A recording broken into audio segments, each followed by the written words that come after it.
ఇప్పుడు కొంచెం ఓకే అన్నట్టు కనిపిస్తున్నారు. నేను ఎప్పుడు ఓకే ఉంటాను. చక్రి గారి తర్వాత చక్రి గారు ముందు అంటే మీరు ఇది చెప్తే చాలా మంది ఫీల్ అవుతారేమో, ఏంటి అంటే ఒక మనిషిని ఇంకెన్ని 40 సంవత్సరాల్లో 100 సంవత్సరాలకు కావాల్సిన ప్రేమను పంచాను. అమ్మగారు ఎలా ఉన్నారు ఇప్పుడు? ఎప్పుడైనా ఎలా ఉన్నామంటే కూడా నేనన్నా బాగున్నామని చెప్తానా, ఆవిడ అసలు ఆ మాట కూడా అనలేదు. ఆయన అంటే చక్రి గారి స్టూడియోలో ఉన్న ఎక్విప్మెంట్ కూడా మిస్ అయ్యారు.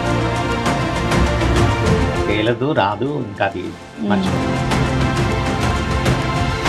ఇది అడగకూడదు జనరల్గా. అంటే చక్రి గారు చనిపోయిన తర్వాత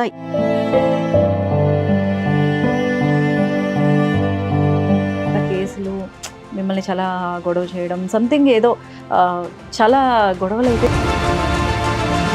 ఆస్తుల కోసమే కదా ఆవిడ చేసిందంతా. ఏమీ లేవని క్రియేట్ చేస్తూనే వీళ్ళు ఆస్తుల కోసం నన్ను హింసిస్తున్నారు. మరి గద్దర్ అవార్డ్స్లో తెలంగాణ బిడ్డ అయిన మన చక్రి గారిని అది కూడా ఒకరు అడిగితే చెయ్యాలి అనుకునే పరిస్థితిలో మీ పర్మిషన్ అవసరం లేదనుకున్నారా ఏంటి? పర్మిషన్ లేకపోతే అసలు పాట బయటకు వచ్చేదే కాదు.